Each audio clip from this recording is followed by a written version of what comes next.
Hello everyone and welcome to the latest installment of our YouTube vlog. Today we are standing outside of our brand new build in Syosset. This home went to contract before we even finished the foundation. And today I'm going to take you inside and show you all of the amazing work that we've done, the customization that our buyer has done, and also I'm going to share with you all of the technical aspects that it takes to get to the point where we're just about ready to close the walls. Follow me inside.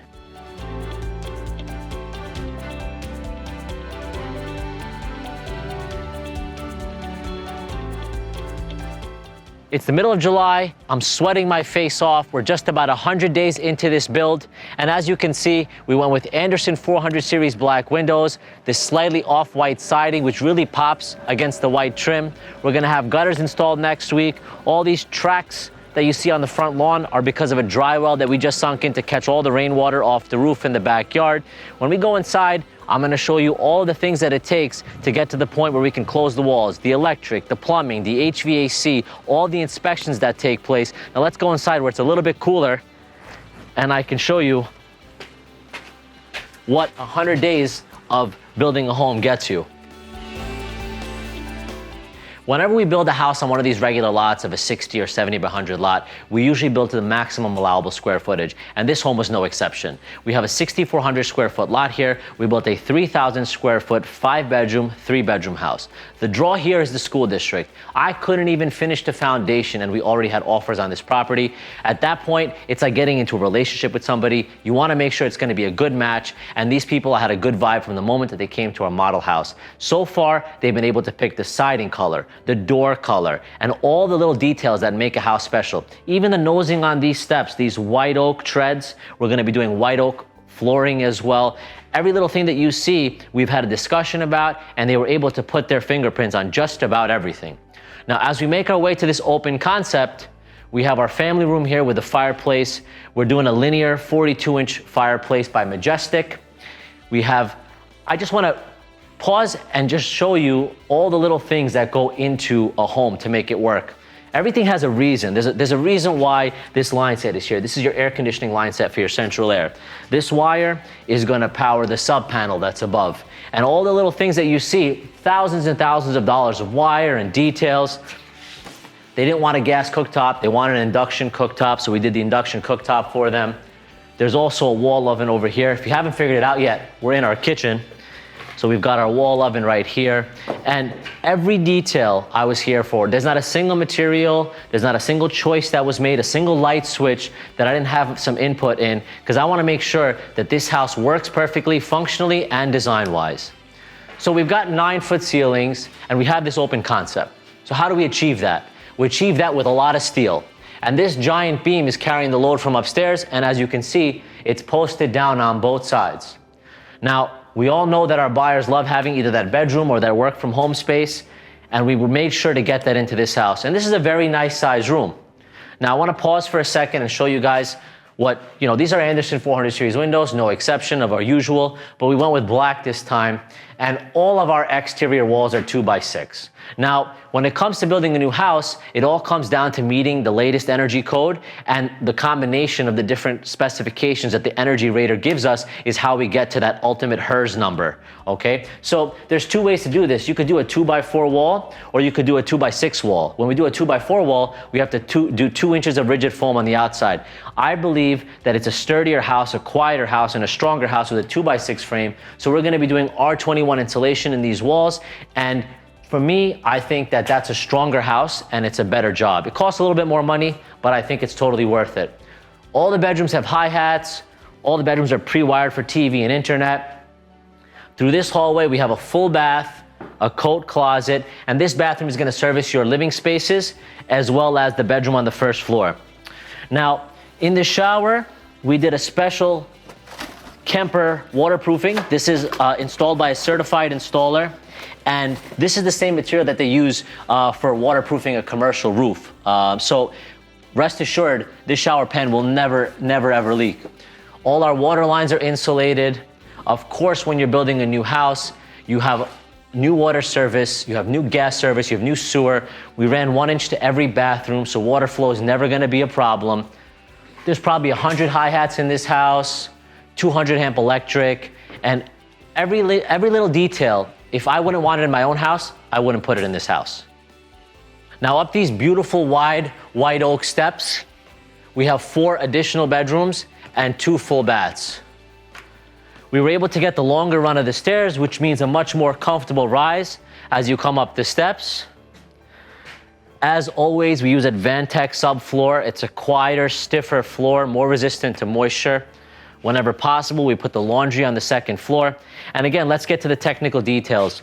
All the water lines are insulated, hard pipe dryer, recessed dryer box. Nobody wants that slinky accordion, crappy vent sticking out of the wall. This helps you to get the dryer closer to the wall. We're gonna be doing some shelves in here. Now, right through this doorway, we have our primary suite. I know the job site looks like we prepared for you guys today, but this is really how I like my job sites to look all the time. With the exception of the occasional item sitting around, I need a job site to be clean and swept every couple of days. I want it to look like this because when there's something wrong, when there's something that needs to be corrected or an item on the punch list, it stands out when there's not clutter everywhere. Now, as we get through this hallway, we've got a walk-in closet, a sub panel for the 2nd floor, and this is our primary bath. We didn't originally have in the plans to have a soaking tub here. There was a double vanity, a toilet, and a shower. But the buyer really wanted a soaking tub, and while some people don't use them and just look at them, these people were adamant about getting into their house, and I'm sure they're gonna get years of good use out of it. So we came up with this solution. We're basically making this whole area a wet room. On this side, you've got your wall-mounted tub filler. This tub is gonna sit on a platform that's pitched already. Again, we did the Kemper waterproofing. Everything pitches to this drain. The soaking tub is gonna fit right in this space. We did a shower system here. You've got the Kohler shower body, diverter valve, handheld, and rain head shower. Every little thing that we did, we called and asked. We said, hey, do you want your main shower head? We're gonna give you a handheld anyway, but do you want your main shower head to be on the wall or on the ceiling? Boom, they gave us a reply. That's how we plumbed it.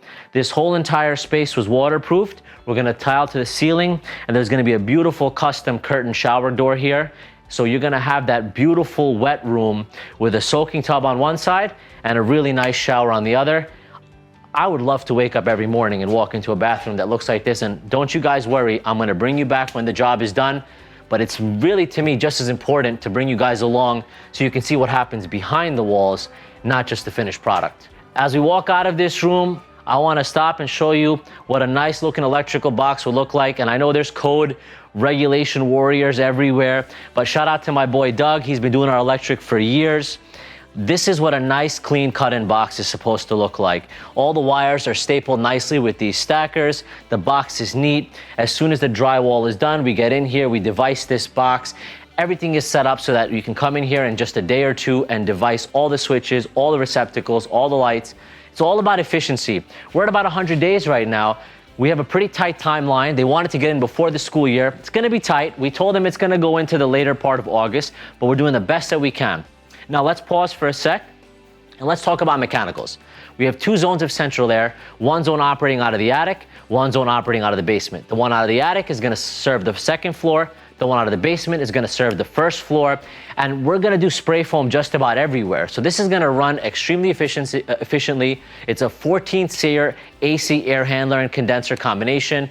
Everything is approved by a HERS energy rater. And when you guys see the electric bills on a custom home like this, or a new construction, I should say, like this, they're gonna be less than that little ranch across the street, because that house built in the 50s simply does not meet today's energy standards. And with a hot roof, meaning it's all spray foamed and the basement walls being spray foamed, the entire building is what we call a conditioned space. So we're gonna basically set our thermostat, and that thing is barely gonna run because the amount of insulation and air seal in this house actually requires us to bring in fresh air because of how tight it really is. Now, as we go through this hallway, we're gonna have this really nice railing right here, nice wide foyer, hi-hats, and a chandelier. We've got a bedroom over here, 2 more bedrooms over here, and a full bath. Every house we need at least 1 tub, so we did a Kohler tub, vanity, and toilet. All the windows are gonna be trimmed with vinyl and stone cladding, so nothing is gonna rot after we move in.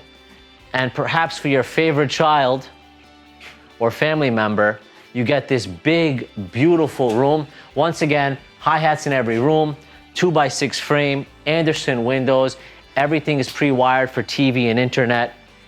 And just take a look closely at what you see, because most builders, they're not gonna show you what's behind the walls. Of course, those Photoshop photos at the end are gonna look beautiful, right? But to me, you can always swap out that vanity. You can always change that light fixture from the builder grade light fixture.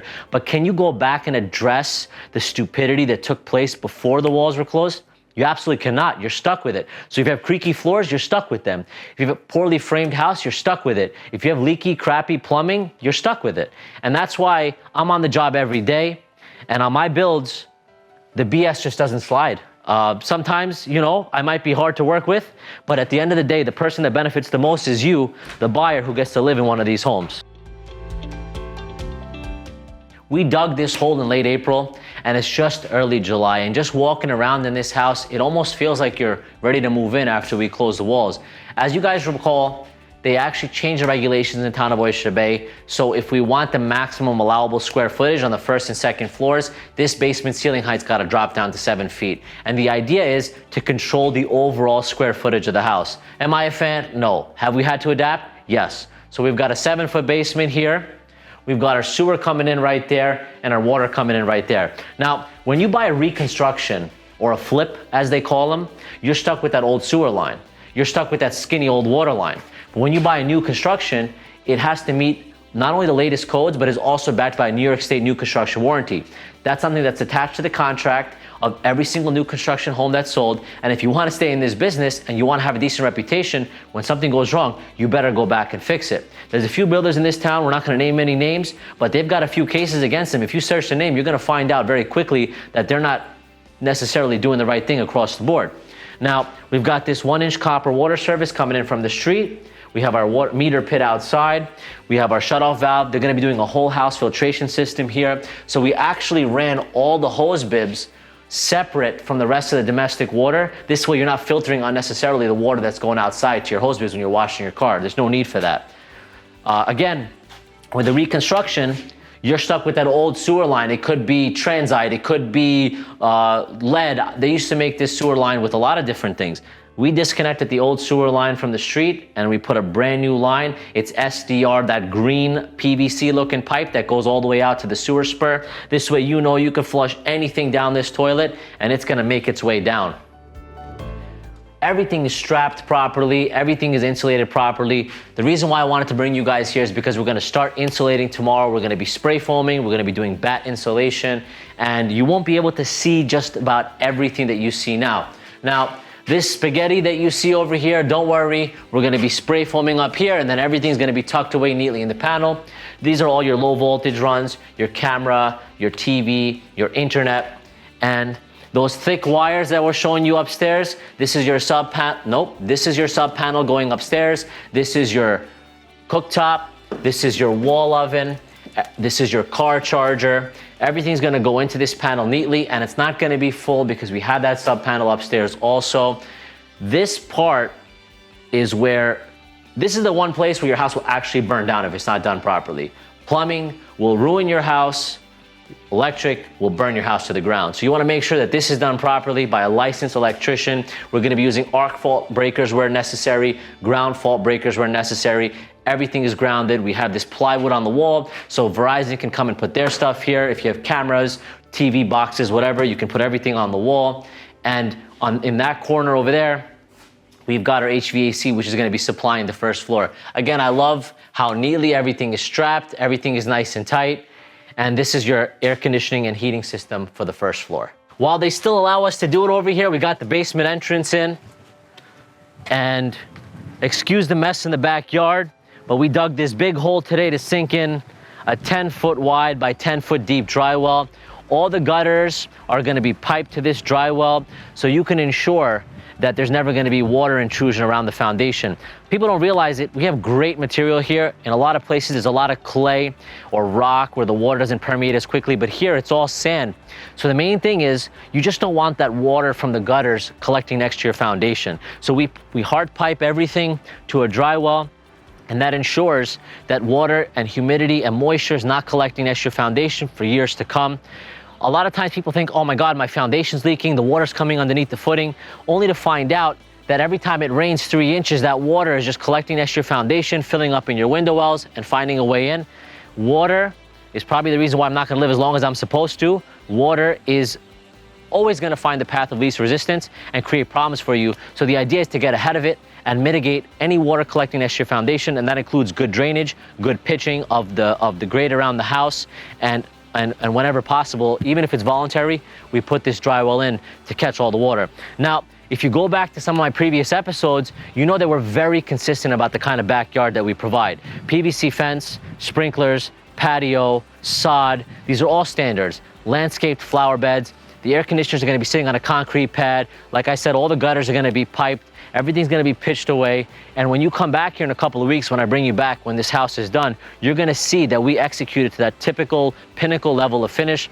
Listen, it's nothing fancy. This isn't a $6 million house, but my goal is that when you walk into one of my homes, you can start enjoying it from the day that you move in. You're not scrambling for a toilet paper holder or a towel bar. You're not scrambling to finish your backyard because somebody threw some grass seed down and called it a finished space. When you come into this house, you're gonna be able to start put your patio furniture down and just start enjoying your life. Thank you everyone for taking the time to watch this video. We are outside of Syosset number 4. We're just about 75% complete with the build. Of course, we're gonna bring you back for a final tour when we're complete. If you don't already follow me on Instagram, Pinnacle Real Estate is my handle. I put content out like this every single day, the nitty-gritty stuff, the short attention span stuff. Please follow me on Instagram. And thank you so much once again. Have a great day, everyone.